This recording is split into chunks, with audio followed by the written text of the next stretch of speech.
What's up, guys? It's me, Alan. I am back with another video, and I wasn't planning on making a video today. I've got a bunch of content coming out this week. Make sure to like, subscribe, and turn on post notifications so you don't miss out.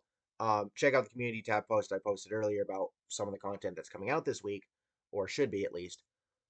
But this was something that came up in my mind while I was at work today, and I wanted to make a video on it because it's a very, very interesting, I would say, dilemma.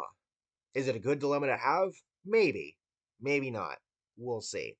And that surrounds the question, what happens to Aaron Rodgers and Lamar Jackson this offseason? So let's go ahead and let's dive into that. Now, I will say this. This video may age incredibly bad if Lamar and Aaron both stay with their respective teams going into next season, and I completely understand that. However, I want to make this video because one, the possibility of one or both of them getting moved, or at that rate, Rodgers retiring, is a massive possibility. And it's just too interesting of a conversation to not have. In the sense that when you look at the AFC and the list of starting QBs from team to team, division to division across the conference, and you look at the same thing from the NFC, the thing that sticks out to me is that the AFC is far more loaded in terms of star QB talent than the NFC is. And let me explain what I mean. So, when you look at the AFC right now, as it currently stands, amongst their starting quarterbacks, there is at minimum eight, eight star QB talents starting for their respective teams. That's half the damn conference.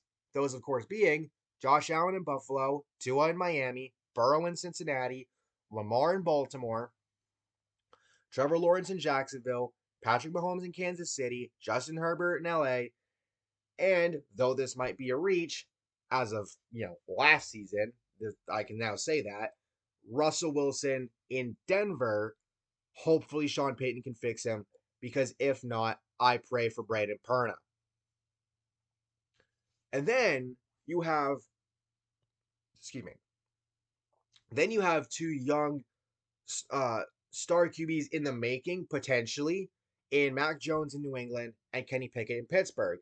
What what will happen with them? We just gotta wait and see. But if you're a Patriots fan like me or a Steelers fan like Urinating Tree, the hope is that both of these QBs lead your team to plenty of success over the next handful of years.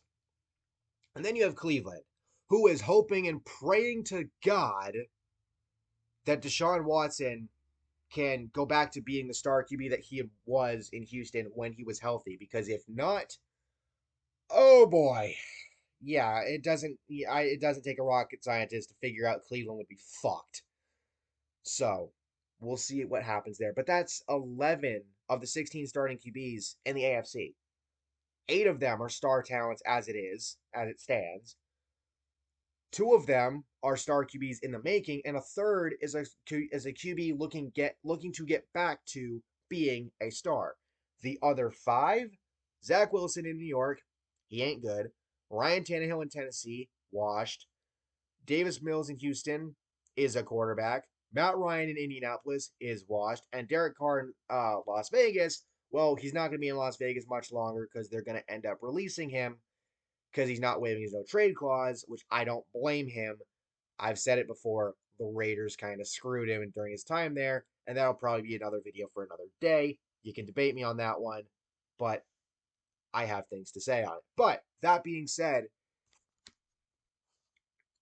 when you compare that to the NFC, it's absolutely crazy. It really is. The NFC, as it stands right now, has four four star QB talents as starters. And arguably, 2 of them are overrated. That, of course, being Dak Prescott in Dallas and Kirk Cousins in Minnesota. Cowboys and Vikings fans, you can debate me in the comments all you want, but come on. The other 2, of course, being Rodgers in Green Bay and Jalen Hurts in Philadelphia, who after this season has absolutely proven he is the guy and will probably look to be the future of the NFC in terms of star quarterbacks within the next couple of years, and so on. Then you have three teams who have interesting quarterback situations: Jared Goff in Detroit, Geno Smith in Seattle, Daniel Jones in New York. Two of them, Jones and Smith, are due for new contracts this offseason. And it sounds like in Detroit, they're willing to stick with Jared Goff for the time being. I would think that, you know, with each of them, their teams have to hope that this season was not a flash in the pan and that they can sustain the levels of success that each found this season. Giants and Seahawks both made the playoffs, teams who were not expected to get there, especially Seattle after trading Russell Wilson. And Detroit almost got there, if not for Seattle beating the Rams earlier on to, to get there. So there are interesting conversations to be had there. And then you have the Niners who need to determine what they're going to do between Brock Purdy and Trey Lance going into next season. That's going to be interesting because if they settle on a definitive starting QB, and I'm going to get into that a little more in a bit, the team that they already have is a contender. Once you know who your starter is, that will gauge how much of a contender you actually are. But either way, they're contenders nonetheless. That's half of your conference. The rest of the conference, Washington, Heineke is not a starter. Wentz is washed. Chicago, pray for Justin Fields, and I hope that Chicago can get him the support on offense and defense that he needs to be a star QB. New Orleans, Carolina, and Tampa, we have no idea who their starters are going to be going into next season. Atlanta needs to see more out of Desmond Ridder. Matthew Stafford over in LA might be done after his injury this past year. And Kyler Murray in Arizona is objectively mid. So, comparing the two, the AFC looks far better off and far more dominant in terms of star QB talents as of right now. And is that really surprising? I don't think so. You have Patrick Mahomes as pretty much the face of the league now. He's taken that over from Tom Brady.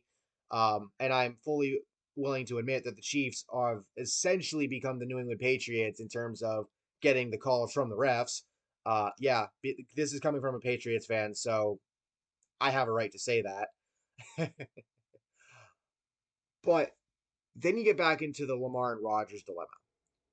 If I'm the NFL, if I'm Roger Goodell, obviously I can't get involved. It's not like the NBA when they owned the Hornets all those years ago with the whole CP3 debacle. I have to watch as these teams make their moves as they see fit. And as far as I'm concerned, what I would want to see if I was Goodell is Rodgers stays in Green Bay for at least another year. So sorry, Jordan Love. You might have to get moved this offseason. And for Lamar Jackson, if he wants out of Baltimore, to be traded to the NFC. Because in reality, there's only two AFC teams that could potentially make a play for either Lamar or Rodgers, that being the Jets and the Raiders. Um, but in the NFC, you have options. Now, granted, some of them are quite unrealistic. Um, you have some where maybe you make a play for Lamar, but you might be willing to settle with what you've got for right now until you can find something better later. But the two teams that I would have in mind for wanting Lamar to go to them, Tampa and San Francisco. Tampa, Brady just retired, and you still have star talent on both sides of the ball. Do you have the assets to get him? I'm not sure. Can you pay Lamar what he wants? We'll see. Because that's another big thing. Like Lamar is looking at what Deshaun Watson got, especially the fact that the Browns fully guaranteed that contract. Jesus Christ. Like, I have no problem with getting your money guaranteed. Absolutely, that should be a thing. But fully guaranteeing that massive ass contract for a guy coming off of all those allegations, are you kidding, Cleveland? But anyway, Lamar's going to want that kind of money. And the thing that comes with Lamar is he's had injury issues. he still needs to prove himself in terms of being a leader for a team and getting a team through the playoffs because that hasn't quite happened yet. Um, but that's a narrative that can go away if he goes to the NFC and leads the team there. Because again, the NFC's starting QB talent isn't as rich as the AFC's is. And I'm not trying to discredit anybody. I'm not. Like, I could not be a quarterback in that league because I'd get ripped in half on the first freaking sack. But there's no denying the AFC is far more loaded at that spot. Now, for Tampa fans, you may want to see Lamar go to you, but the more logical choice is Lamar to the Niners. And in this situation, you get a win-win out of this, where Lamar goes to San Francisco, he becomes their starting QB, gets fucking paid, and he leads a team that is so freaking loaded that it's automatically a Super Bowl contender and can be a Super Bowl contender for quite some time, barring injuries. Because holy shit, Lamar Jackson on a team with McCaffrey, Debo, Ayuk, Kittle, that defense led by the new, sorry, let me rephrase that, and new defensive player of the year, Nick Bosa. I mean, there's your rivalry for the NFC is set for the next however many years. Eagles, Niners. It's right there if Lamar goes there. And on the flip side, Trey Lance would probably be sent in the package back to Baltimore, and he gets a fresh start over there with a chance to lead that team, who is still a playoff contender despite how loaded the AFC is. They do take a hit with Lamar being gone and Trey coming in, but if Trey can achieve any sort of potential that people have talked about out of him, despite the fact that he didn't play a whole lot at North Dakota State, and again, he went to North Dakota State, um, then Baltimore should be all right. As they'll end up being number 2 to the Bengals for a while, but it's better than being dead last, you know. And if I'm the Niners and I'm GM Jed York, I'm absolutely more than willing to pay out the ass for Lamar if Lamar makes it clear that he wants out.